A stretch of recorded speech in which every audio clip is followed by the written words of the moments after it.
Well, hello everyone. My name is Mata.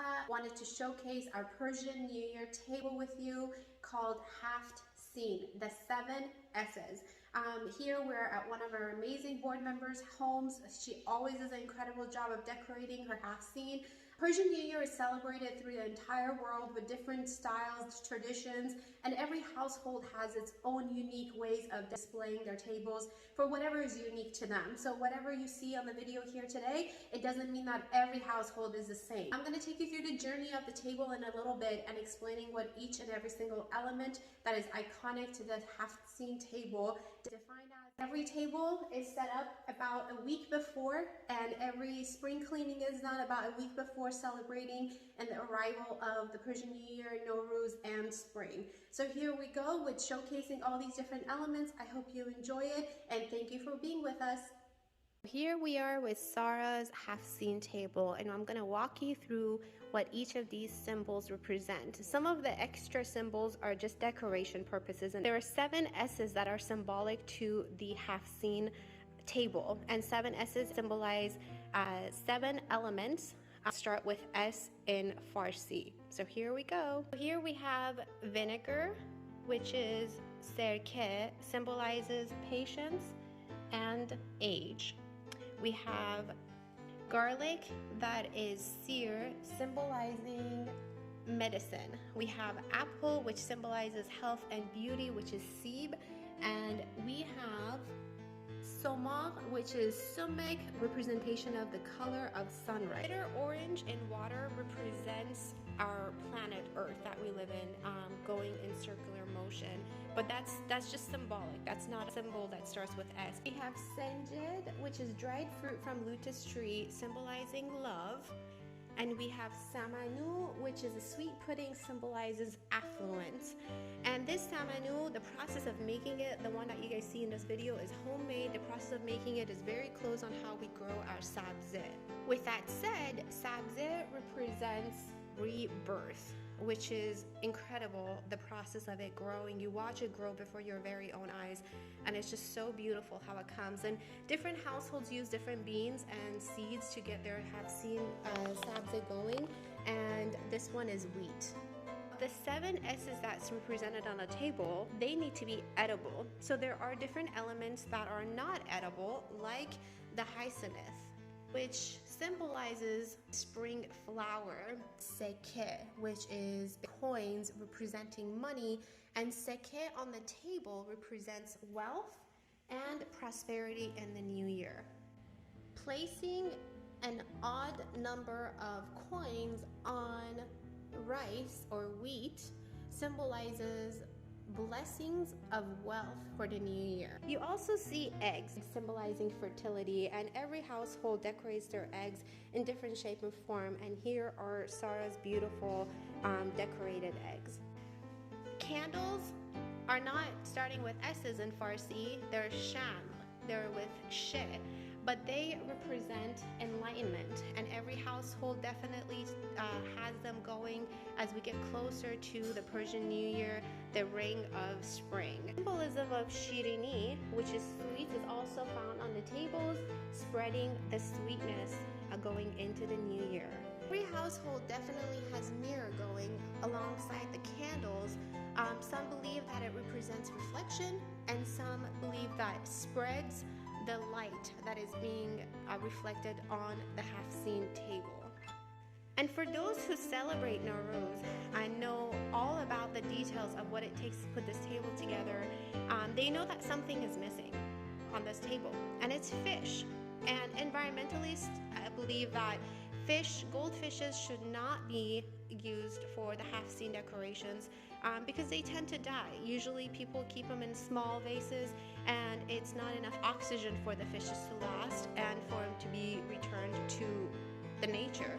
So a lot of households have stopped using fish, live fish, but there's always a symbolism of fish present. A lot of people believe that the symbol of fish on a Haft-Seen table represents the end of Pisces and beginning of Aries.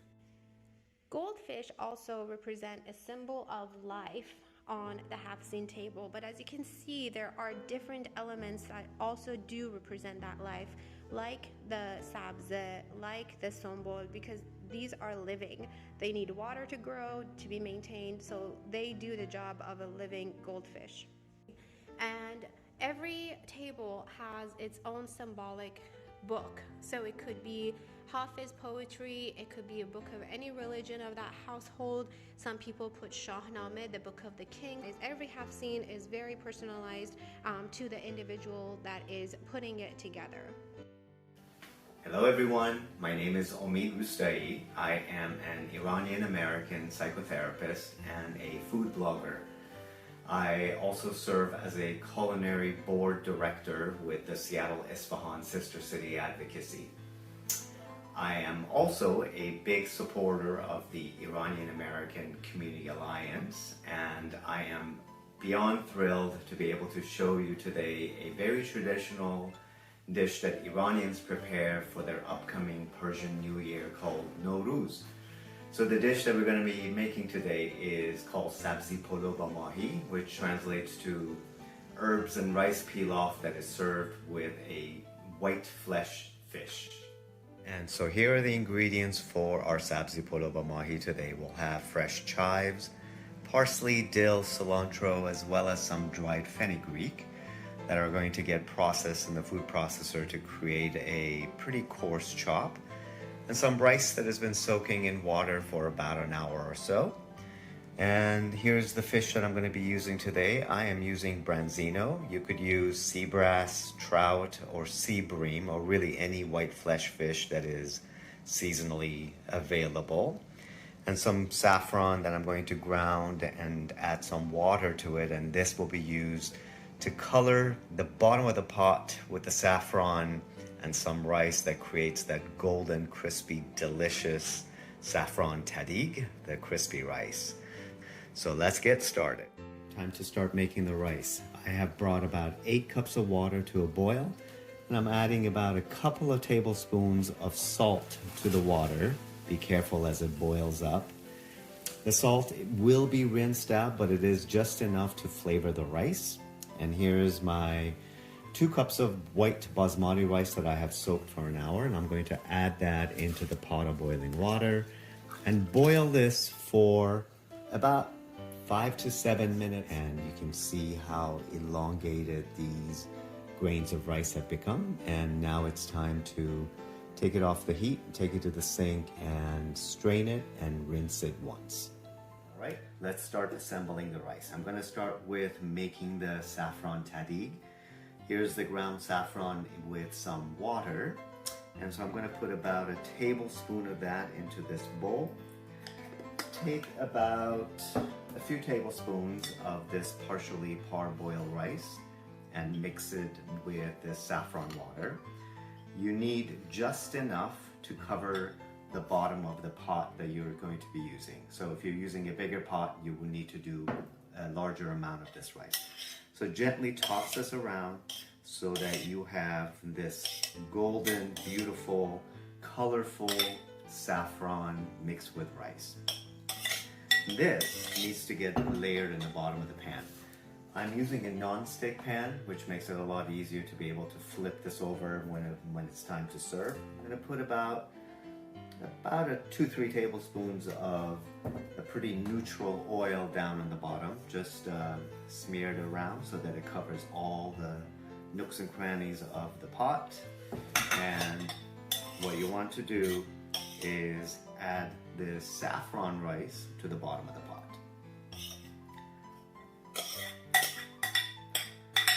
Spread it around so that it completely covers the entire surface of the pan.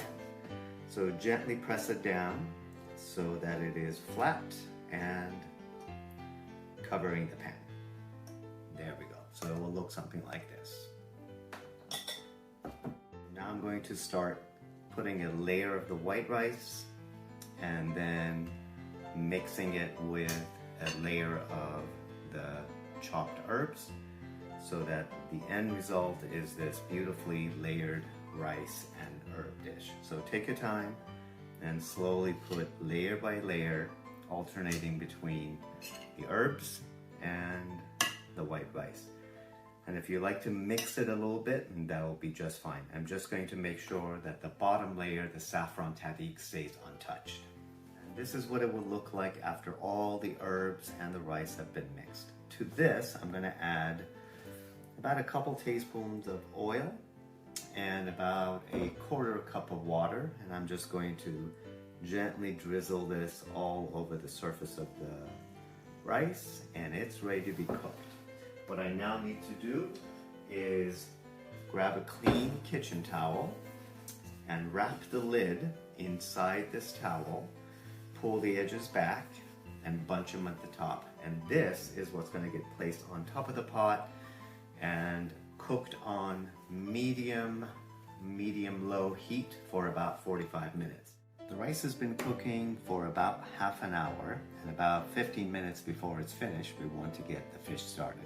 So I have washed the fish, patted it dry, and I'm just going to lightly score the surface of the fish so that it cooks more effectively and that it also becomes a really nice presentation as you serve it. That salt and pepper and turmeric gets mixed and sprinkled on top and inside of the fish, and makes it ready to be fried. So go ahead, gently do so and get it ready. I know the temptation is there to lift the lid, but don't do it. Here's a medium-low flame cooking for about 45 minutes. Now it's time to start frying the fish. So grab the fish, heat the oil, and gently place it into the pan. And cook it for about 3 to 5 minutes on each side, depending on the size of the fish.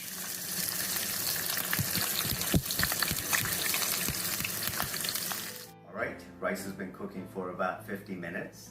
It's time to take it out of the pot. So lift the lid, grab yourself a nice platter that you can put on top. And you're going to do this swiftly, carefully, and confidently. So here we go. 1, 2, 3, flip, and here it is. Slowly lift the pot off, and voila, here is crispy saffron tahdig with Sabzi polo, and I'm going to take some time and decorate this and present it. So I placed the rice on a platter, mixed it with a little bit more saffron, and garnished it on top. And this is the fish that I removed from the frying pan, and so I'm just going to gently place it on the very top. Sabzi polo ba mahi typically is served with Persian pickled garlic, sir torsh, and often it's served with Seville oranges. And if you don't have Seville oranges, you can also use lime or lemon juice. And here's the tahdig that I'm just going to break up into smaller pieces and just garnish it around the side of the plate.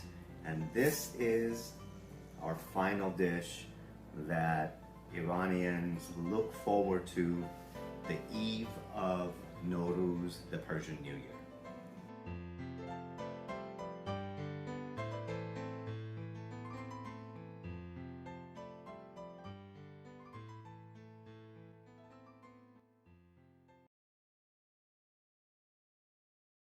Hi, Salam.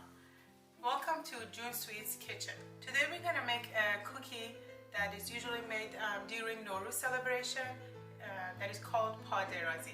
In Iran, traditionally they make paderazi with eclair or what we call zaban cookie cutter, but today I will make it with paisley cookie cutter, which I think it looks nicer, and you can make this easily at home with available ingredients, and I will show you step by step how to make this yummy cookie for Nowruz. Hope you like it and enjoy it. Today I will make it with paisley cookie cutter, which I think it looks nicer, and you can make this easily at home with available ingredients, and I will show you step by step how to make this yummy cookie for Nowruz. Hope you like it and enjoy it.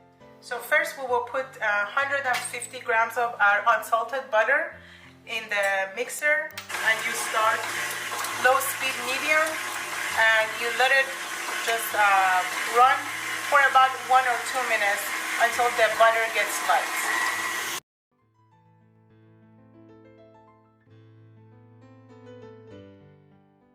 So in the middle, you can take the butters that are sticking to the pedal attachment and release it, so it will beat these small pieces of butter too. You let it run again. You don't need to beat it too much, just a little bit so it gets light. And now you can add your sifted powdered sugar. I already sifted this, and you can just add it to the mixing bowl.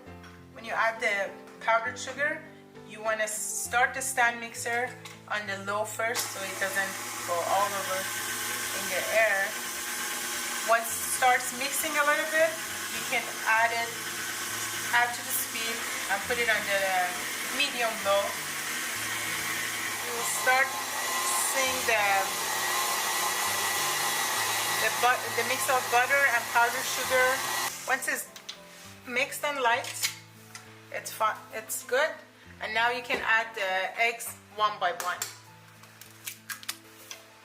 You put down again.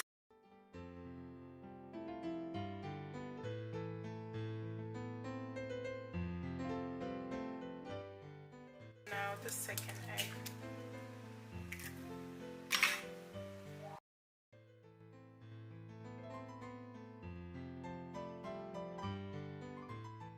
Sure, all the eggs are clean from the side of the bowl. And now you can start adding the flours one by one. Chickpea flour or nohochi flour first.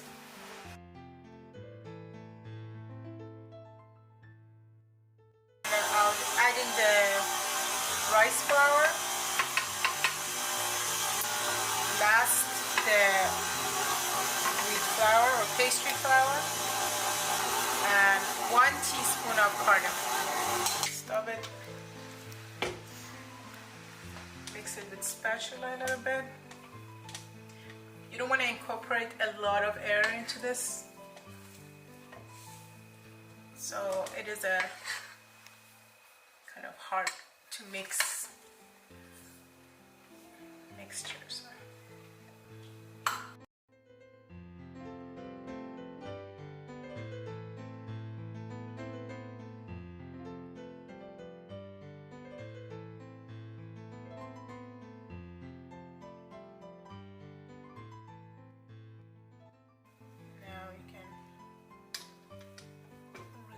All the dough mixture from the paddle attachment.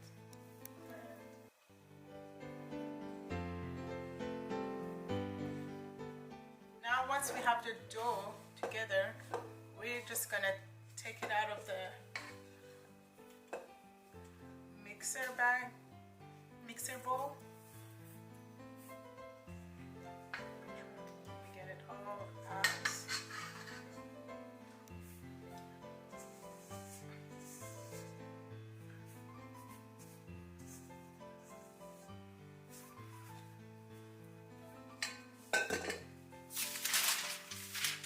And you make a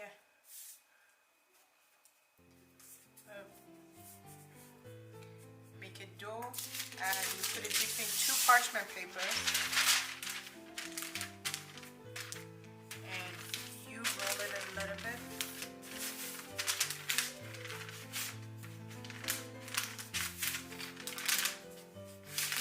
You make it smooth between the 2 parchment papers, and we're gonna put it in the refrigerator and let it rest for about 10 to 15 minutes. So here you add a little bit of brewed saffron to the egg yolks and start mixing it so you get a dark orange to brush on the cookies. You can put it aside. And now you lift the parchment paper and you can start cutting with your cookie cutting. Wiggle it a little bit to make sure that they're all has been cut. I'm gonna just so you can lift the doughs around it, and now because it's chilled, it's easier to lift the cookies and put them on the sheet. After transferring all the cookies to the cookie sheet, we start brushing the saffron and egg yolks mix, and you can brush and make sure all the surface is covered. We're gonna do this twice so we get a better color on the cookies, so you get a deeper orange yellow. So once you brush them all twice, we're gonna garnish them with sesame seeds. I'm just gonna put some.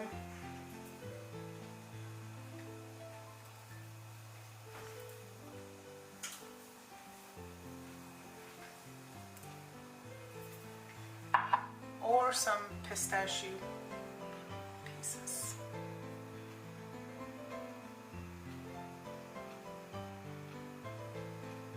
Bake them for 10 to 12 minutes at 350 degrees Fahrenheit, and I'll be back with the final results of our padarazis. These yummy cookies are best for Nowruz. Enjoy. Nosh Jun.